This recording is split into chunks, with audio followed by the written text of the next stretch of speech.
রাজাকারদের মুখোশ একের পর এক উন্মোচন হচ্ছে, তারা ভালো করে আত্মপ্রকাশ করতেছে।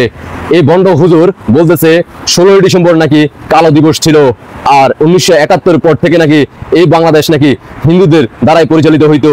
আপনি আমি আমরা সবাই হিন্দুদের দেশে বসবাস করি। আমরা কিন্তু জেনে আসছি বিগত 54 থেকে 55 বছর আমরা জানি বাংলাদেশে মুসলমানের সংখ্যা 99%, আর সেখানে তিনি বলতেছেন বাংলাদেশ নাকি হিন্দু রাষ্ট্র। একের পর এক মন্তব্য করতেছেন। তিনি 16ই ডিসেম্বর মানেন না।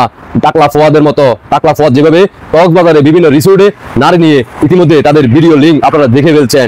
আর এই বন্ড হুজুরে গত 15 থেকে 16 বছর ভালো ছিল না, তারা এই বাংলাদেশকে স্বীকারই করতে চায় না। দেখতে থাকুন আর দ্রুত দেশবাসীকে দেখার সুযোগ করে দিবেন, দেখতেই থাকুন। 71-এ কি করছে এটা? দেশ তো স্বাধীনই ছিল। আমরা 71-এ আমরা কি মুসলমান তো পরাধীনের বেঈমানের হাতে, ঠিক না? এটা আরেকবার কমু আপনার করে ওয়াজ শুরু হয়েছে তো 71-এর ওয়াজ ভালো করে করবো। 16ই ডিসেম্বর বিজয় দিবস না কালো দিবস, সিরাজ শিকদার কালো দিবস পালন করছে। কারণ তুমি পাকিস্তান ছিল স্বাধীন দেশ, তুমি দিয়ে দিলে অরোরারে, হিন্দুদেরকে দিয়ে দিছে লিখিত আত্মসমর্পণের দলিলে।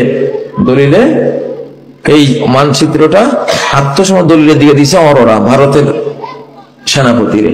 তাইলে সিরাজ শিকদার এই জন্য কালো দিবস পালন করেছে। এটা রাইট ছিল, ইতিহাসের আলোকে সত্য ছিল। এটা কি দেখলেন তো বাংলার জনগণ? আপনাদের দৃষ্টি আকর্ষণ করে বলতে চাই, আপনারা যারা সত্যিকারে বাংলাদেশকে ধারণ করেন, যারা সত্যিকারে বাংলাদেশের একজন নাগরিক হিসেবে আপনারা যারা বাংলাদেশের ভূখণ্ডকে রক্ষা করতে চান, আপনার বিবেককে প্রশ্ন করেন। আপনি যে কোনো দল করতে পারেন।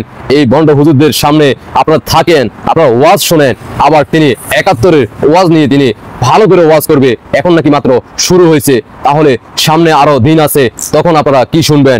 এবার নিজের বিবেককে প্রশ্ন করেন।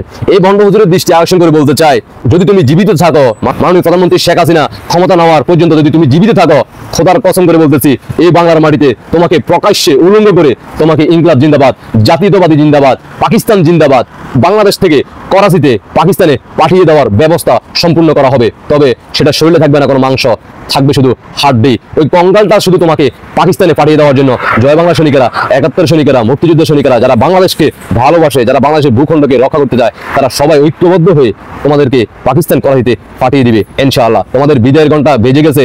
দীর্ঘ 15 থেকে 16 বছর তোমরা আত্মগোপনে ছিলা। তোমাদের মুখোশের আড়ালে কি ছিল বাংলাদেশের জাতিরা, বাঙালি জাতিরা জানতো না।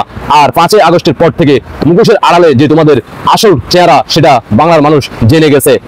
2024-এ 5ই আগস্টের পর থেকে তোমরা উর্দুতে স্লোগান দিচ্ছ বাংলার মাটিতে, বাংলাদেশের মাটিতে দাঁড়িয়ে তোমরা পাকিস্তানের পতাকা উত্তোলন করতেছ, তোমরা পাকিস্তান জিন্দাবাদ বলতেছ। সময় তোমাদের গনিয়ে আসছে, দেখা হচ্ছে শীঘ্রই। আল্লাহ হাফেজ।